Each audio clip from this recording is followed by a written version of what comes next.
she was trying to flip that.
This is 365 Sports, powered by Sikkim365.com.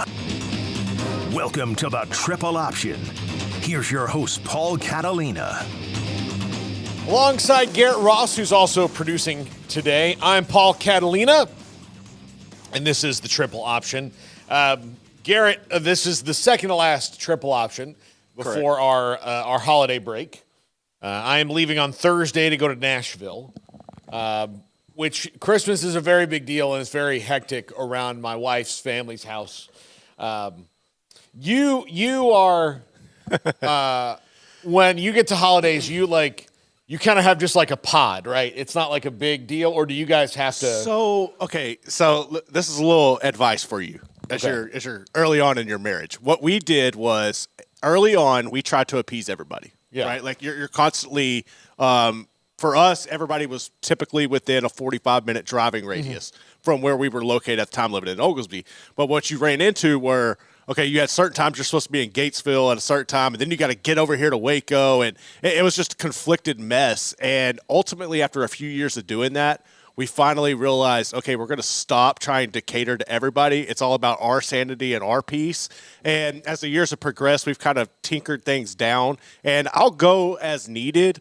But as far as having to make all the appearances and be there, dude, I've passed all that. Yeah. Well, look, so we're going to do Christmas with my mom after we get back. So we had dinner with her the other night. And I'll probably stop by there before we go and see her. But then we'll go and we'll be gone for a few days. And but and I love going up there. It's great. We have a blast at Christmas time. But the day after Christmas, her sister and her 4 kids will arrive, and the house gets very full. And they're chill. It's not like a bunch of little kids. There's only one really little kid, and then so it's like teenagers. And well, one of them is about to be a sophomore in college. Bella, and then Jack is in high school, and he's obsessed with baseball. Liam is a quiet kid; he keeps to himself. Micah is just my best buddy in the world, and she's 5. So we have fun. It's great. But yeah, you get ready for that holiday push of here. Yeah. Plus, Amanda's back home, seeing her friends a lot, which is great. I love it. But you do have to brace for impact of how hectic it's going to be while you get mix in your relaxation time. Well, then you got the extra wrinkle, and you really dealt with this last year, right? Because you're having to get on airplanes. You're battling the nightmare that is the airport at Christmas. I don't know if you heard yesterday, Southwest, who I'm flying again this year. Yeah. I've flown them 2 or 3 times since then. But at Christmas, I was part of the big Southwest nightmare. They got fined $140 million by the Department of Transportation, which is the highest fee times 30 that they've ever given out to anybody in the history of that. So I saw that, and even though I'm still a pretty loyal Southwest customer, I was like, yep. You and I flew Southwest together to Phoenix. Look, I'm not trying to dog them. They've fixed a lot of things, but I will dog them for last year because that was just a nightmare. But I was lucky because we had to do the Frozen Hellscape Bowl in Fort Worth. You didn't have to go. No, you I were stayed here and you were held it here. down. You produced from here. Yes. So you did your job from here because we said listen, there's not any reason for any more people than necessary to have to go up to this thing because it's going to be bad. So Amanda was already in Nashville, and I had an early flight, and I was in the shower at the hotel, and I stayed in a hotel that she and I had stayed in before. It's more of it was kind of a pricier hotel, but I had a free night, and I used it then. I was like, okay, here, I'm going to use this free night here. Nothing's free, but free-ish as hotels go, But I used this, this night I had. And so the reason I like it is they have this shower that is the only shower I've been in that's better than the one at my house where I have 2 shower heads. It's got 4 shower heads. Oh, wow. It's unbelievable. So the getting up in the morning, I took a shower before I went to sleep, and I took a shower when I got up. Got to take advantage of that. Well, mostly I took a shower when I went to sleep, before I went to sleep, because my body temperature was still 4 degrees. I was literally a White Walker after that. After that game. And so I went and got in a hot shower. And then so in the morning, I go in the shower. I check my flight's all good. While I'm in the shower, I've got 35 calls from Amanda. Your flight's been canceled. Your flight's been canceled. Your flight's been canceled. I was like, well, it's not that. It's just cold. There's no ice. I don't know what's going on. So she had already found me a flight on a different airline. And it was first class, but it was only $400 for a first class ticket, which is not bad at all. So I got on that flight, and then we booked our return flight while I was at the airport on the same airline, knowing that this was not going because I'm like, hey, I'm here at the airport, and there are a lot of people like me who are rushing in from Love Field. I was at DFW, and so I lived that whole nightmare. I lived it, and I was one of the lucky ones who made it out. The worst thing, honestly, that happened to me was 2 things happened when I landed in Nashville.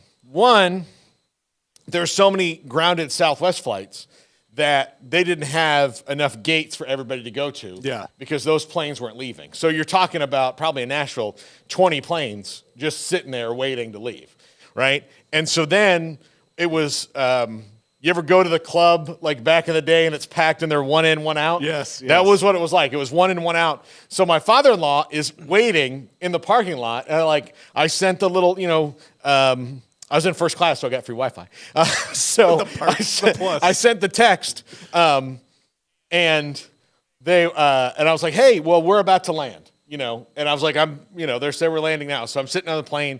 Then we were on the runway for 2 hours waiting to get in. And I was like, this is unbelievable. So they took our bags. Our bags were waiting, essentially we got there, and then our bags were waiting for them to just say, hey, they're off the plane already. So they took our bags before then because nobody was moving. So they just sent the luggage cars down to hey, let's get at least this part. So they handled it well. But yeah, I hope I don't have to go through that again because that was not my favorite day ever. So I absolutely do not want that to happen again. But I'm looking at the weather. There doesn't appear to be any ice apocalypse this year. So yeah, that was just something else. I was texting you guys through it too, and it was. I remember just if I don't get to Nashville, it is going to be a thing. I don't know if I was more worried about you getting to Nashville, or I think Jack was trying to get to New York at the same time. Trying to go to Wisconsin. And I was like, oh my God, this is going to be a nightmare for both. And you just kept seeing because Jack was flying to Chicago. If it's frozen in Nashville, what is it in Wisconsin? Yes. Yeah. So Jack, Jack's bigger problem, I think, was on the way back. Yeah, he got caught up in that. He got caught up in that on the way back, and it took him. He was like 2 days later getting back, but yeah, it was. Yeah, that was. He made it there. I can't remember what he did, but he made it there. We left on the same day, So, but yeah, I got up, and then the best part. Here's the thing, and like Amanda did not appreciate this at all but it helped me relax because I knew I was going to get to leave. Yeah. But like once I like got out of the shower and like got ready, well, my new flight, like the first flight was at 6 a.m. or whatever it was. Right. Like it was really early. Or 7 a.m. Well, the next flight wasn't until noon, so I was like, well, I'm just going to go back to bed. Yeah, you got some time to work with now. Yeah. So I've got this fancy hotel room here. I'm going to take another shower. I'm taking full advantage of it. I'm going to call housekeeping in to get them to give me more of the soap that I like so I can put it in my bag. So, look, as a person who we travel a little bit for this job, and I travel during the summer. I am a bit like if I'm in a hotel and they have something that I do like that's not just you're taking it. I'm taking Got it. to. Like sometimes I don't because I'm like this is terrible. I don't even feel clean after I use this in the shower. Right. But I'm taking it. Like if they've got some kind of fancy like botanical whatever, like that's free. Yeah. That's free fancy soap. That's not my Pert Plus that I'm rolling with. All right, Garrett. So we are now over 2 weeks into the transfer portal. The dead period's about to start. Most of these are really going to happen in January. Correct. But there have been some interesting developments, particularly in the quarterback market. First of all, we're going to talk about KJ Jefferson and Will Howard throughout the show, but the most interesting thing I think that will happen in the transfer portal is the Dante Moore thing, because here's a guy who I think clearly wanted to go to Oregon anyway. Oh, he absolutely did. And then for whatever reason, and I'm guessing that was money, I think it has to be. He went to UCLA. And played for Chip Kelly for a year, which he, I guess, didn't like. And so he, after a year, and he played a little bit, 11 touchdowns, 9 interceptions, 1,000 yards passing. It was nothing. It was very true freshman-like year. Yeah. Where you saw some great things. You saw some things. You're like, well, you're a true freshman. But he's still a guy who was a very highly thought of quarterback coming out. And has decided to do something that I did not think was possible in this era of college football, in that he's going to Oregon, where he really wanted to be in the first place, because he was almost committed to them last year. And I think he was committed to them for quite a while. He was their guy, and that's what ultimately, because when UCLA threw the money at it, well, quote unquote, whatever happened, yeah, that's what led to Novosad going out there, because they lost their guy and yada, yada, yada. Yeah. And so this now kicked off a chain of events here. Well, Dylan Gabriel's at Oregon. He's going to be their starter. Yes. Dante Moore is not. Dante Moore and his family have already said, like, look, he's very comfortable going there, being the backup for a year, learning and developing, and then coming out and playing for Oregon, which blew my mind that is even a thing that happens in today's college football. My only problem with that statement would be, and I know it's going to go back to the money, essentially, that he got from UCLA, is if you're wanting to sit and develop and you were wanting to go to Oregon in the first place, then why wouldn't you have just gone there, sat behind Bo Nix, learned the Will Stein system in the first year while it's being implemented, go step by step with him in that process, and then carry that over into this year where you could have been the starter? If you would have done that, then there probably would have been no reason to get Dylan Gabriel if you're Oregon, because you could have easily just went with this if you're Dante Moore. That's the only thing that, like, what's the biggest difference? And I think ultimately it's going to come back down to money, is you should have done this in the first place, and you would be the starter now.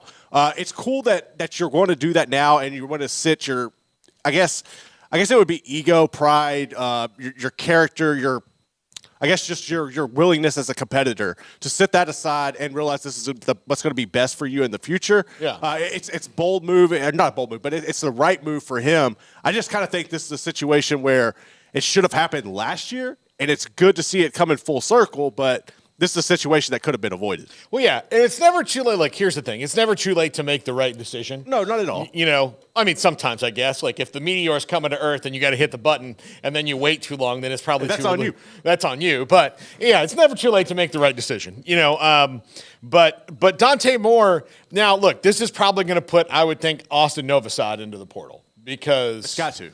I mean, that was the whole, like, they've undone what happened last year. And if you mentioned this on our group text when we talked about Dante Moore. Sean Bell is now at Houston, and that was the relationship. That was the guy he talked to when he was at Baylor. That was he had Sean recruited him very hard and very had it the relationship built. So there's nobody really standing in his way at Houston either. Necessarily. I'm sure they'll get a veteran quarterback. I mean, I guess they've got.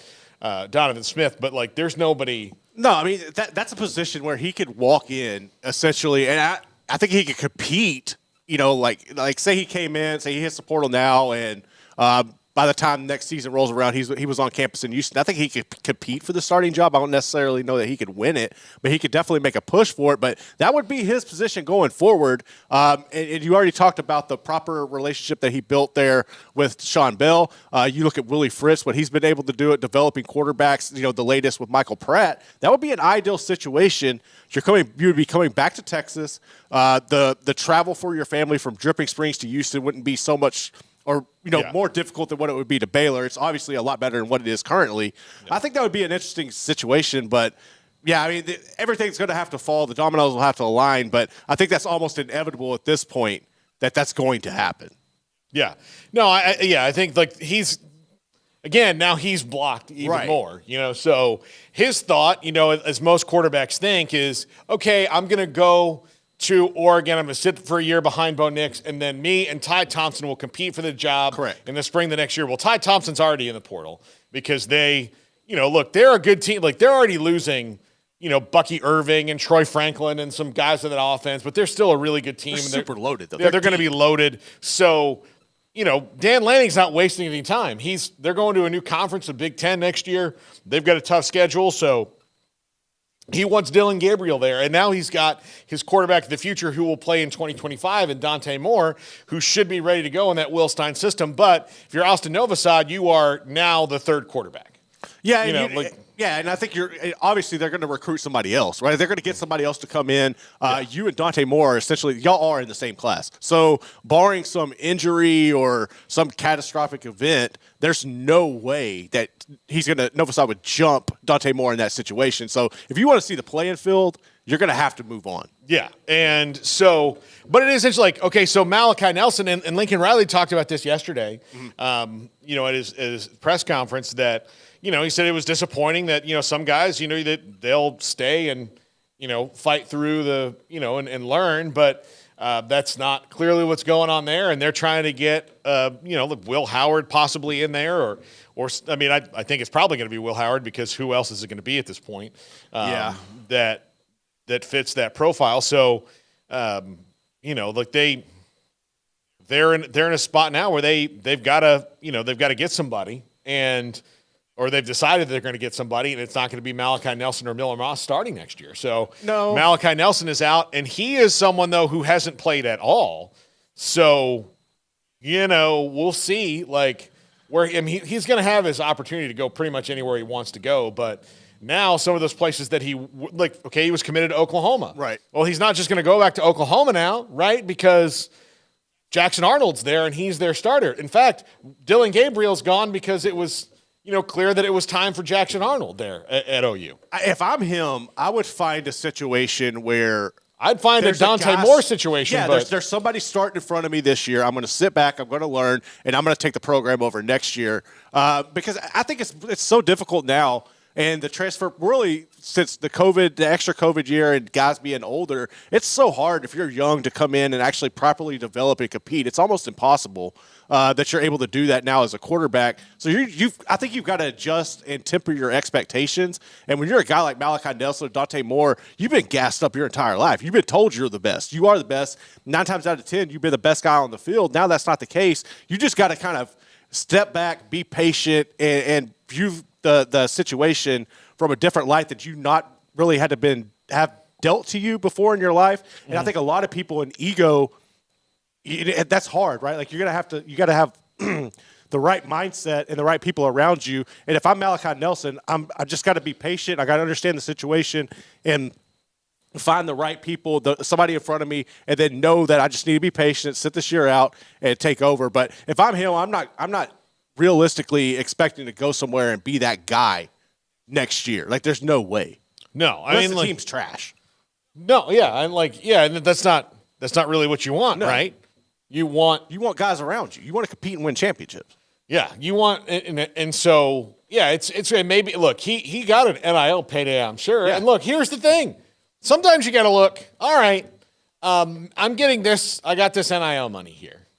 But the budget is also going to clear up a little bit because the dude they're paying the most money to is leaving. Yep. Caleb Williams is leaving. He's going to be the first pick in the draft. So now, if you go out there and prove it, your collective has a little bit more money to work with. Now, look, they're going out and giving it to other people. Mm-hmm. But if you stay there, you know that, like, okay, if I get this job, then I've got Caleb's money. Yeah. Right. And so that's where some of this of like, okay, I'm going to jump in. I'm not going to compete for this job doesn't make sense to me because you have an opportunity to go and get it at the place you are and you don't have to move. So I think another weird thing about that move is if you're a quarterback, right? Like you want to go somewhere where there's a quarterback guru or a guy who's going to get you prepared to go to the next level. And why wouldn't you want to stay and work with Lincoln Riley and Cliff Kingsbury? Like, there's a disconnect there that I'm having a hard time comprehending. And I just feel like if you're going to move on and you want to be properly developed, where are you going to go that's a better situation than USC and what you had? Like, there's very few opportunities out there to do that. So I'm kind of confused on that aspect and the developmental process and getting ready for the league.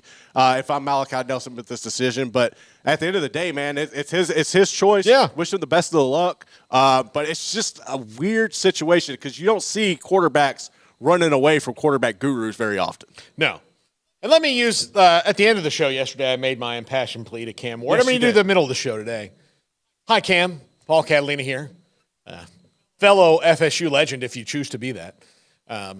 Maybe not as high up on the legendary board as people like Charlie Ward or Chris Winkie or Peter Warwick or Warwick Dunn or Marvin Jones or, Jordan Travis, but FSU legend nonetheless. Ask the people I went to college with. I'm here to ask you, please come to Tallahassee. It'll be the best decision you ever made. Everything's wonderful there. The water tastes cleaner. The air smells fresher. The fans are just a little bit nicer than they are everywhere else. That last part I might be lying about. But still, I think if you do well, you'll find that they're very nice to you. The quarterback history is rich and great. They're 13-0 right now. Now, you could decide to go to Miami, a team that, desperately needs any kind of good news, or you could go to a place that only gets bad news when it's thrown at them by a corrupt oversight board of college football playoff people. So, Cam, once again, I ask you, make the decision that's right for you. But I think the decision that's right for you is Tallahassee, Florida. I'm Paul Catalina, and I approve this message. We'll be right back to talk more transfer portal quarterbacks, including KG Jefferson and Will Howard, and where they stand right now. This is the Triple Option on 365 Sports. If your business is like most, you need things done quickly. But if you're still tying your critical applications together on multiple shared public networks, you've probably been feeling the slowdown. And that's no good for business. A private UPN fiber network can get you and your business moving at the speed of light. Whatever you need, we can build it. Internet, Metro Ethernet, Waves, dark fiber. We deliver custom private networks and are focused on business customers only. Our next generation 100% fiber optic infrastructure offers you low latency and ultra scalable bandwidth with speeds up to 100 gigabit to run your critical applications. Your connection won't be limiting your performance anymore. It's diverse and scalable, so it can grow and change as your business grows and changes. And with a secure carrier-grade private network, you'll have all the reliability you need. Contact UPN today to learn more. Fast just got faster. This is 365 Sports, powered by Sikkim365.com. Welcome to the Triple Option. Here's your host, Paul Catalina. Thank you. Welcome into the Triple Option. I'm Paul Catalina alongside Garrett Ross. And we've been talking, look, it's transfer portal week. Mm-hmm. There's some bowl preparation going on. We got to see the end of that Western Kentucky game yesterday. That was wild. Wow. That was great. I will again say, and I said this during the main show yesterday, I think there is no better mascot than the Western Kentucky Hilltopper because you cannot duplicate it. No. I do think the Stanford Cardinal, the tree, but they're the Cardinal, not the Cardinal. Right. So, like, some people may be confused on that. But the tree is good. The tree's great. Love the Stanford tree. But there is no more unique mascot than the Hilltopper. I would counter with the Billikens of St. Louis. Okay, Billiken is good because there's not any other Billikens. No, but that's about the only one off the top I can think of. And I told you yesterday, when I see him, he reminds me of a Red Grimace. It's hilarious. Yeah, he does. Because I don't know what the hell. I guess he's supposed to be like a Red Hill or something. I don't know. I don't know, like whatever he is. He's just Big Red. That's all that he is. He just is. So congratulations to Western Kentucky. Sorry to Old Dominion, not ragging on you, but again. You had your opportunity. You had your opportunity, and you lost to the most unique mascot in maybe all of sports. It's just how it happens. And he is absolutely the best and never not hilarious. I'm going to tell you, he's never not hilarious. So good on you, Western Kentucky, from one comedian to another. Thank you, Big Red, for existing. But anyway, transfer portal. KJ Jefferson officially in yesterday. I'm curious as to what took so long for him. They got Taylon Green from Boise State. He's going to be their starter next year. That there's probably no even question about that right now. But maybe he was looking at his NFL options. I'm not sure. But this is a guy who has put up big numbers, and he's won games for Arkansas. Now, this year was not great for the Razorbacks. Right. But TCU, who's got Kendall Briles, is certainly in the water for him. Miami, who's in the water for everybody. And we're going to talk about them in the last segment. And that sometimes you can maybe be a little too thirsty. Yeah. And then what I think would be really interesting and I would love to see is UCF. Because, that could be fun. And I will preface this by saying, he in no way is Cam Newton. No. But if you were looking for a comp to what he does and what his skill set is, he's a big quarterback who runs and has a huge arm. That is Cam Newton. So KJ Jefferson's got a big arm. He runs. He's super athletic. He can do a lot of things. He's just not very polished. And I think in Gus Malzahn's system, and the reason I bring up Cam Newton is who was coaching Cam Newton when he won the Heisman Trophy? That would be one, Gus Malzahn. Yes, I believe he was the offensive coordinator. Yes, at that he time. was. He was the offensive coordinator. So Gus has a system that for a quarterback like KJ Jefferson could be really good. And, jumping out of the SEC, especially given what's about to happen, is for a guy like KJ Jefferson, a super senior, probably a really good idea to show what you can do and get somewhere that TCU, like all three of those to me are choices that are further on the up than Arkansas is. So, and not to mention whoever else might get interested in him. Right. But TCU, the offense already, Kendall Briles. Yes, they're coming off a down year, but I trust Sonny Dykes too much to just let it linger that it's not going to be better next year. But they also might have just kind of hit the perfect storm together. But Miami, in spite of everything that people will say, Miami is on the up. They're on the up. They just need the quarterback to go right to get there, and they need a 1-year stopgap so they can find and develop somebody, which they have a big old dude coming in from Warner Robins, Georgia, who's apparently a pretty good player, but they've got to develop him, And so But to me, UCF to make the most like eye-popping impact, I'd want to go play for the offensive coach who has the most skins on the wall. Right. And of those three, it is Gus Malzahn. I would agree. When news came out that KJ was even looking at the portal, my initial thought was TCU and re-linking up with Kendall Browse. I thought that would have been a good move. Then if the only problem with that is if you do that, what kind of message does that send to Josh Hoover?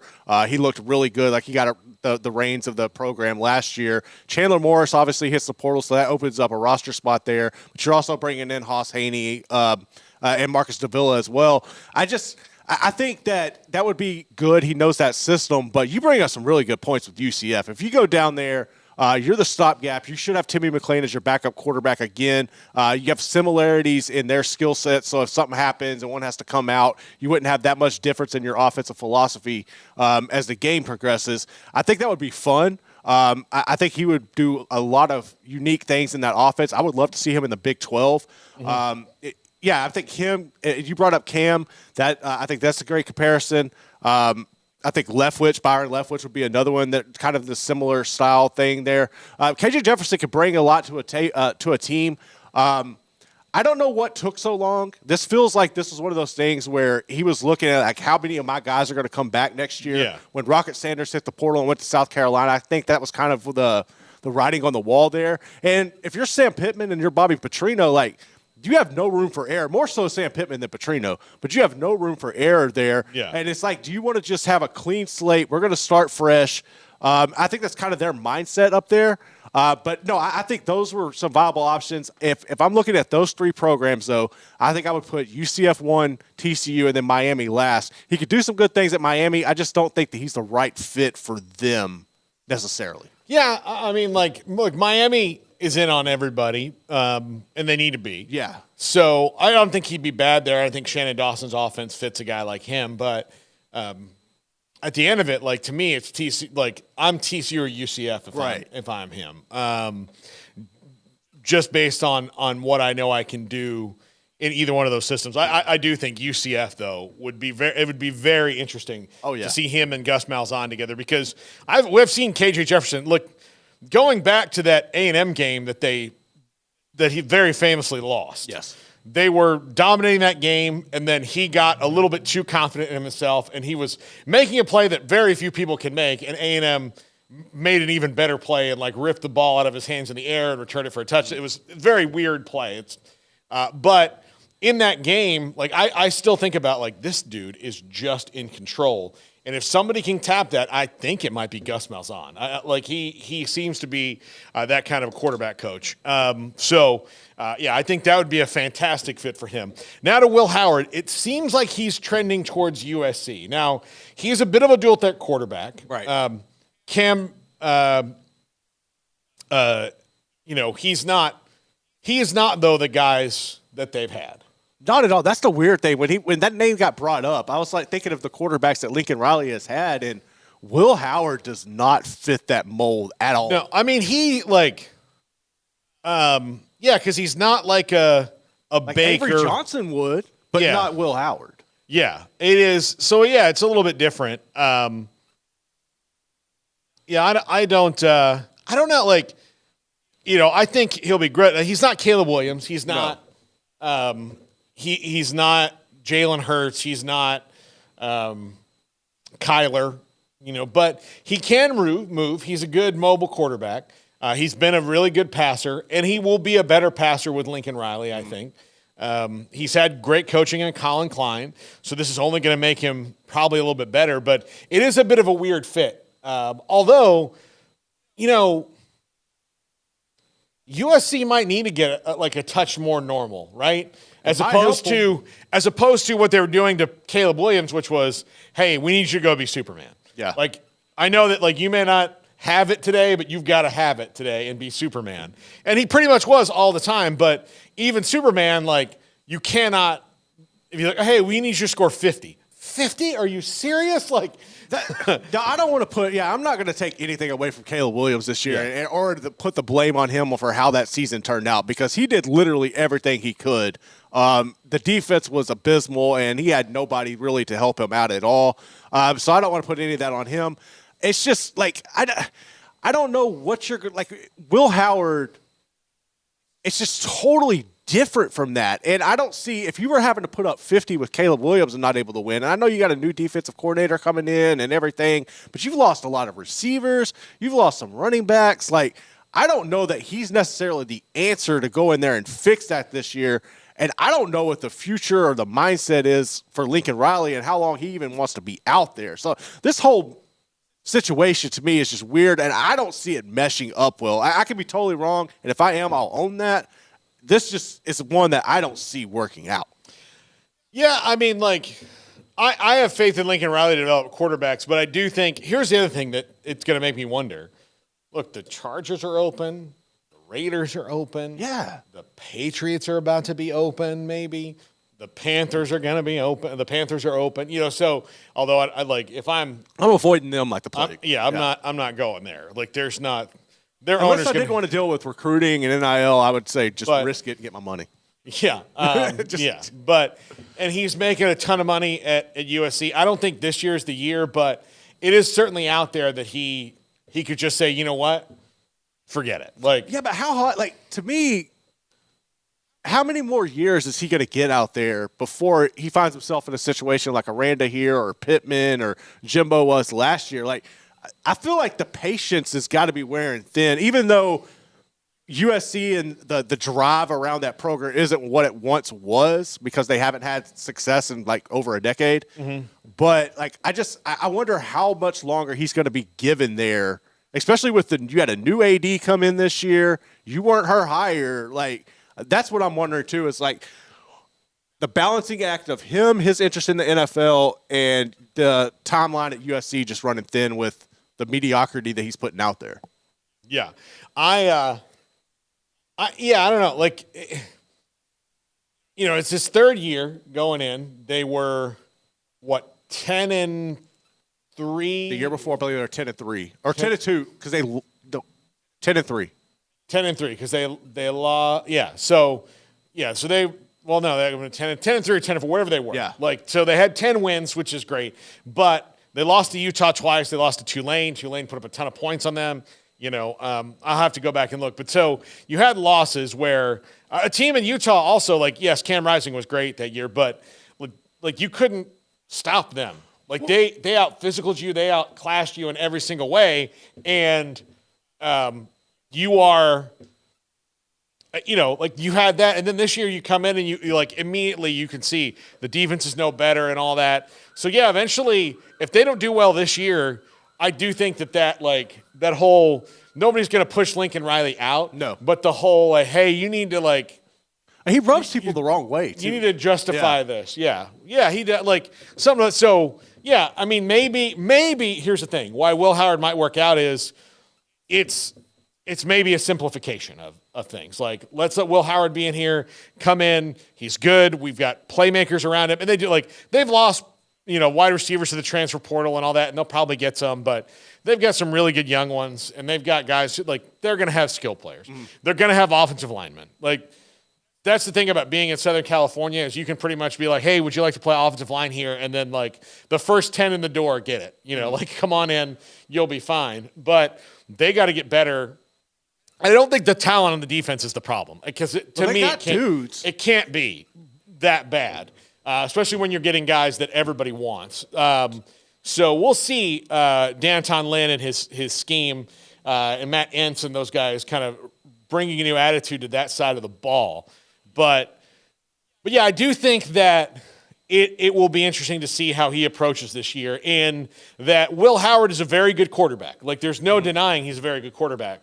But he is not necessarily the guy that he's had before where, look, when he had even Jalen Hurts, Kyler – like, hey, go do magic. Mm. Like, Will Howard is not like the magic man. No. But he's just really good. So maybe that will force them to play a bit of a different style where they're not like, it's 50 or bust, guys. Like that might help them a little bit. Because sometimes having a quarterback that can't do every single thing you ask him and like make some stuff up, like Caleb Williams, will make him a better coach because he'll have to go, okay, what do we have to do here to make this offense better? Because, and look, I'll say this about Cliff Kingsbury, who's also on that staff right now. I think Cliff Kingsbury became a better coach probably later after he had Patrick Mahomes, because sometimes you can have somebody who's so good, you don't really have to coach that much. Right, yeah. Right? You don't have to, or you can rely on like, hey, if everything else breaks down, I've still got this guy. And so Caleb Williams is the closest comp to Patrick Mahomes you can possibly see. In fact, they're like, and it's not surprising in that, like, you know, after Michael Jordan, you saw a lot of guys trying to play like Jordan played. Right, you know, right. Now that Mahomes is there, you see a quarterback like Everybody's doing Caleb Williams that, who's trying to play like Mahomes plays and pretty much can. Yes. Which is really wild because nobody was like, well, I mean, Kobe was. So, like, then you Kobe's had Kobe. the closest, yeah. Yeah, Kobe was. You know, LeBron was. Like, you had those guys. Like, Kobe and LeBron aren't probably the same player if they grow up in an era where Michael Jordan doesn't exist, right? Not at all. Like, they're still great basketball players, but the way that they Their play style, and correct. the way that the game changed, Patrick Mahomes might be that for quarterbacks now, and that, like, if you're a guy who can, you know, athletically do a lot of weird, crazy stuff, then you are, like, now watching a guy who can do those things. So, like, Caleb Williams can do that. You know, he might be the Kobe to the Patrick Mahomes MJ, right. You know, the LeBron or whatever you want to say. So yeah, there was like a bunch of guys who were kind of like, you know, Diet Coke versions of Michael Jordan, and then you got Kobe, and you're like, oh, well, this guy's for real. As far as like the interest in Will Howard at USC, do you think, or is this just an over exaggeration? The move of them going into the Big Ten, the more I know there's the air raid's making its way over there, and by the bulk, but you're still going to run into a lot of teams that are wanting to run the rock, control the game. You got to think about the elements you're going to go into. Do you think Will Howard's experience at Kansas State playing that style of ball and in those conditions is something that probably lended interest in him going to USC as they make that transition this next year? Yeah, I do. Like, they're going to have to, because you're going to have to win in places you've never played before in certain times of year. Like, other than getting Notre Dame in November where it's cold, like, how often do they play in the cold? Sometimes Oregon in the cold, Washington in the cold, but, you know, they've never done that. Like, now they're going to have, like, I'll just tell you right now. So I was trying to think of their schedule. Yeah, I'll tell you what it is. So, because, you know, and that's one of those things we talk about, people being able to throw in the cold and everything. Sometimes I think that's valid. Sometimes I think that's overblown. I just try to think of different angles of why Will Howard would be a fit. And you bring up a good point. I think it's a good option for Lincoln Riley to show, like, hey, I can actually coach football and do it without a freaking star, a freak of nature next to me. Yeah. I think that's kind of a good situation for him as well, as he looks to make that jump to the eventual leap to the NFL. So we say that, and they lucked out. The coldest place that they'll be, like, theoretically, would be Washington on November 2nd. No, so it's the Saints. So yeah, they get go Ohio State and them at home. Right? They don't play Ohio State. Okay. So they have Notre Dame at home, which is the last game of the season. They have Penn State at home. They go to Minneapolis, but on October 5th. Yeah, that's fine. They go to Michigan, but on September 21st. Yeah. So you're talking about fall there, like, you know. Not to say there won't be some kind of freak thing happen, but you're still not in those places. You know, like you're not in Minnesota on November 9th, which could be tragically cold. You know, so they get Nebraska at home. You know, so they've as far as their schedule goes, like they're pretty much first year that they've landed really well. Right. At how many times they actually have to leave Los Angeles, and their furthest road trip is Maryland. They do have to go to Maryland, but they only have one of those. So, the rest is, pretty standard. Right. You know, what pretty much everybody does now. So I don't know. I think, like him getting a quarterback, like I said before, that is not Superman, but still really good. Mm-hmm. And I'm not dogging Will Howard. Like, look, if Will Howard changed his mind and said, like, Cam Ward goes somewhere else and DJ, you go somewhere else, and Will Howard goes, I'm going to go play for Mike Novell, I'll be like, hot diggity damn, let's go. Yeah. You know, guy's a winner. Guy knows how to win. He's gutsy. Like, he's put up with a lot, and he's been up and he's been through about everything a quarterback can go through. John Kurt said that. Like, everything a quarterback can go through, Will Howard's gone through it and come out the other side really, really well. So that's fine. I think that it's a great fit to me for Will Howard, and maybe, like, we'll make Lincoln Riley, as a head coach, too, go, all right, I already know we have to be better on defense, but I also know now that, like, you know, there's not going to be these, like, weird 3rd and 9 plays where, you know, my quarterback's dead to rights and he jumps over somebody and throws the ball like a hook shot over his head to a wide open receiver who's, you know, who knows that this can happen, so they work back to the ball. Yeah, that stuff's not going to happen. When we come back, Miami, they want to transfer quarterback. They want one badly, but are they too thirsty? Sometimes you can be. Sometimes you can put yourself out there too much. Oh yeah, you've gotta always leave them wanting more, Garrett. You have to. You don't want to overexpose yourself. If you're in on every transfer quarterback, does every transfer quarterback feel like they are wanted? No, it's like The Bachelor. Exactly. We're going to talk about Miami playing The Bachelor with quarterbacks when we come back. This is the Triple Option on 365 Sports. If your business is like most, you need things done quickly. But if you're still tying your critical applications together on multiple shared public networks, you've probably been feeling the slowdown. And that's no good for business. A private UPN fiber network can get you and your business moving at the speed of light.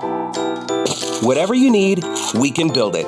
Internet, Metro Ethernet, Waves, dark fiber. We deliver custom private networks and are focused on business customers only.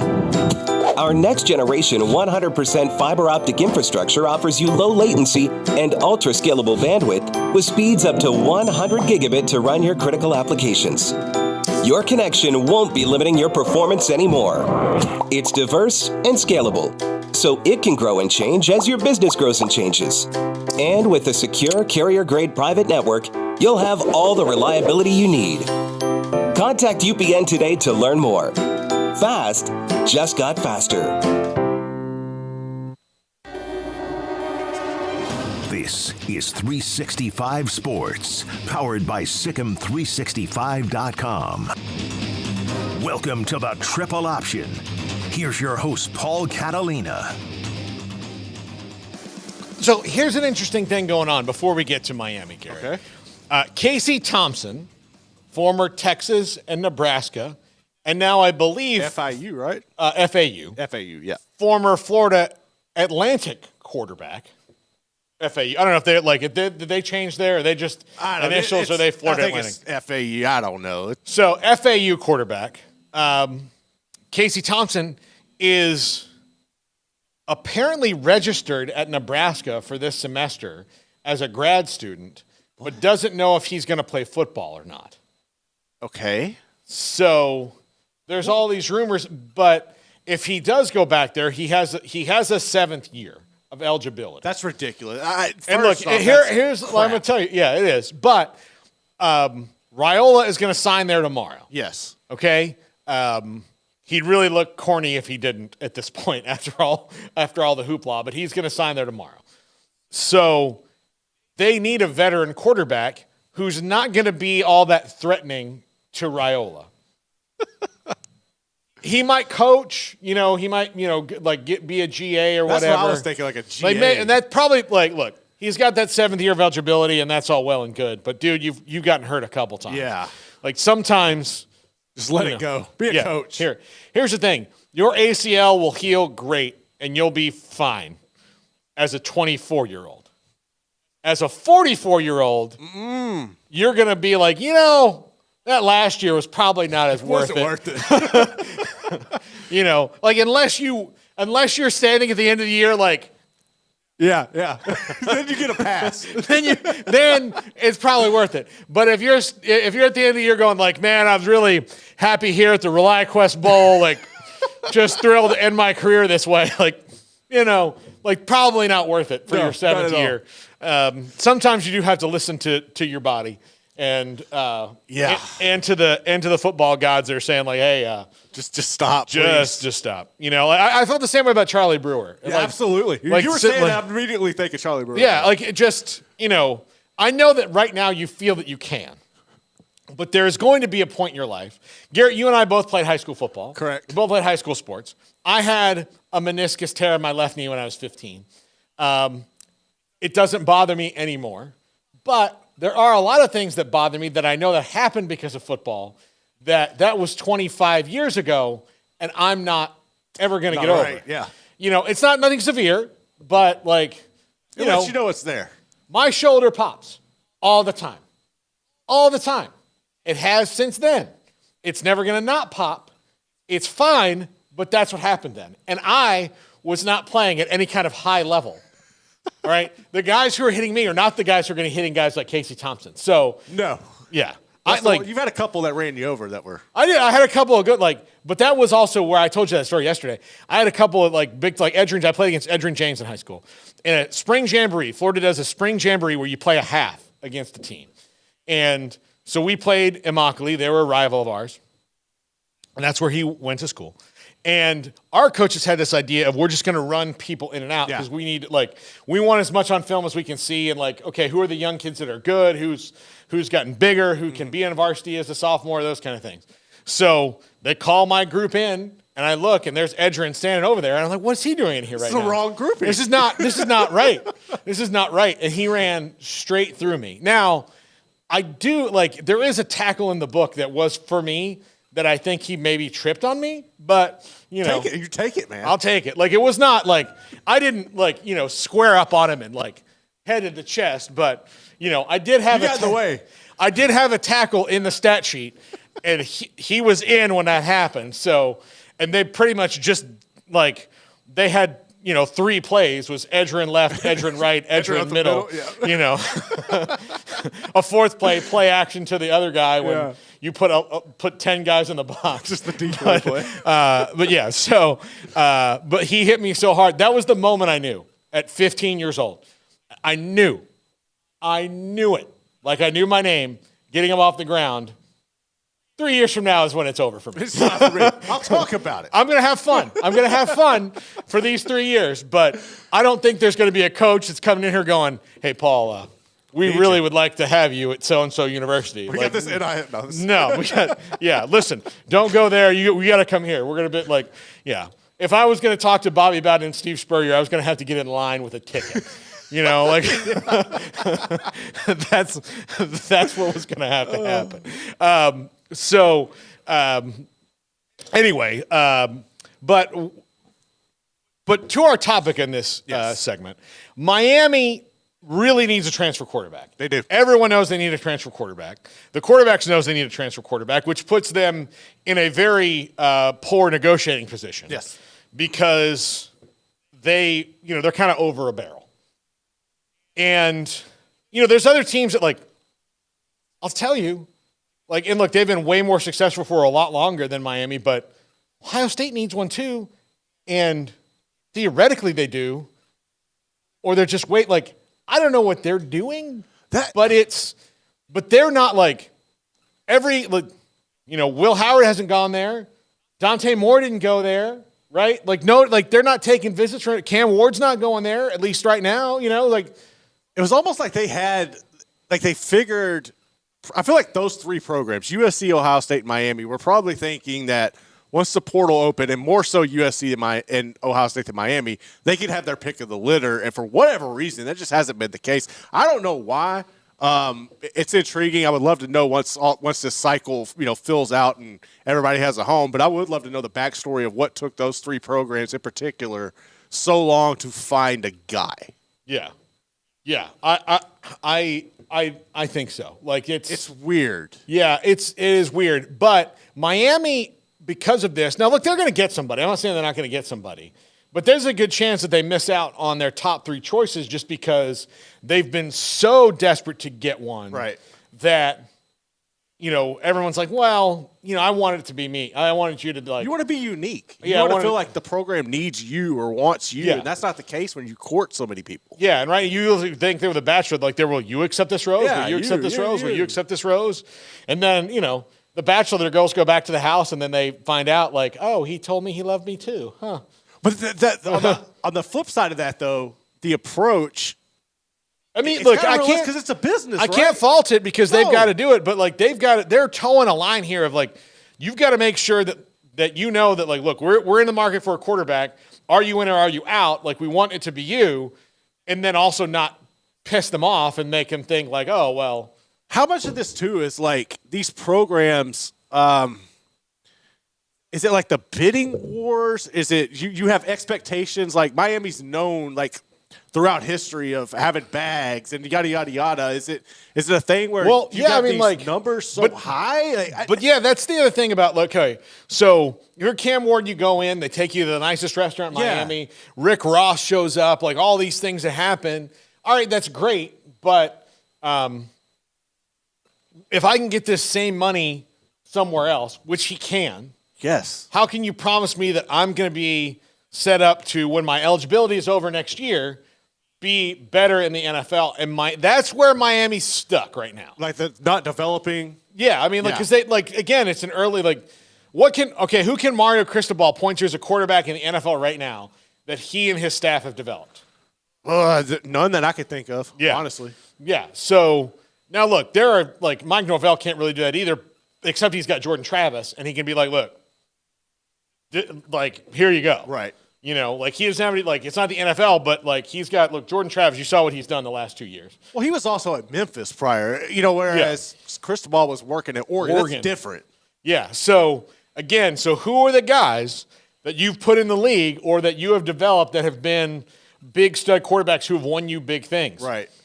That's where they are going to hit the wall when they come in against programs like that. Now look, they've got like the number 7 or 8 recruiting class right now. Yeah. Or 5, like maybe a 5 or 6.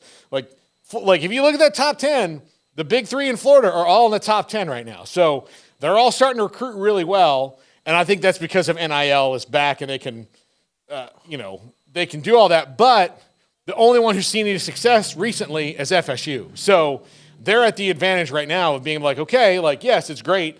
We have money too. They have money. Do you want to win here? So what does it say about the state? And I don't necessarily know if the state of the program or the position at Miami, where it's at right now, to where they still don't have a quarterback. They have all the money, and freaking Syracuse just had Kyle McCord. Yeah, like what is that? I don't know. And like maybe they're fishing in a pond that maybe they need to gradually unrealistic get there. pond. Yeah, I mean like. Maybe they need to look. Baylor just got DeQuan Finn, right? Yes. Maybe that's the guy. That's probably what they should be. Maybe that's the guy you need to get. Is like win with a DeQuan Finn first, and then you can go get a Cam Ward. And then look, Cam Ward might around it. He might still wind up going there. Like I mean, we don't know, but like they're like the fact that KJ Jefferson's name is in the portal and they're immediately associated with him is, and not by like just randos, like the people who cover this. Yes. Like. That means that there's legitimacy to it. They are absolutely out there trying to get anybody that they can. And, look, if KJ Jefferson winds up down there, I said before, when we thought he was going to the portal, I thought that was a good match for him. Because that maybe is the pool you need to swim in. Or, like, that you're not going to get disappointed. Because, USC, like, even though they're off a down year, they're still Lincoln Riley. And, he's, his credentials as far as quarterback goes are nearly unrivaled. Yes. When you're talking about, okay, like Florida State or Michigan or something like that, like they're winning right now. So you can't really do that. And, and look, Cam Ward might wind up going to Miami. And I don't think that that's a bad idea for him to go to Miami. They're better on the offensive line than they were. They're good on they've improved. Like they are a quarterback away from making waves, but, how can you do that? But if I'm Cam Ward at this point, I want to win a championship. Yeah. And Miami's not set up to win a championship next year. So, yes, if I'm Cam Ward and the money's going to be about the same, which it will. Right. Because, Miami, in spite of the fact that you can think that, they're going to pay twice as much as anybody else will, they're not stupid. Right. Like they're going to pay, calculated they might pay a little bit more. Yeah. You know, and like, okay, we'll give you this much more to get us over the top if it's just about money. But if it's not just about money, you're going to, like, Cam Ward's going to make $1 million wherever he goes. Easily. He's going to make $1 million. So would you rather make $1 million and win at a place like FSU or maybe Ohio State or somewhere like that, or at Miami and maybe win? Maybe you're maybe you're the X factor, maybe you're not. But at those two places, you're probably going to win. I mean, if it was coming down to that, like I would take Miami over Ohio State because of the weather, but that's about it. Like, yeah. But no, I mean, I would, if I had those options and I was Cam Ward, I would be going to Ohio State or Florida State tomorrow. I just think they're set up better. Yeah. Absolutely. All right, that's going to do it for us today here on the Triple Option. One more show tomorrow. Steven Simcox will be in to send us off, and we love Simmy. We can ask him about KJ Jefferson and what he thinks about that and all the transfer quarterbacks. This was pretty much a one-topic show today on transfer quarterbacks, but it's an interesting topic because it is what is going on in college football right now and how the things are like. This is going to determine coach positions for next year and all. It is a new day. So tomorrow, Steven Simcox. Later on the show today, we're going to talk Ole Miss with Neil McCready. I can't wait to talk about that. That's gonna be They fun. are going for it at Ole Miss. Absolutely going for it. So we'll have him on the show. We've got an NIL attorney on the show. We have John McClain on the show. I'm leaving somebody out, but we have a really good show for you in an hour on 365 Sports. Thanks for watching, and we'll see you tomorrow. If your business is like most, you need things done quickly. But if you're still tying your critical applications together on multiple shared public networks, you've probably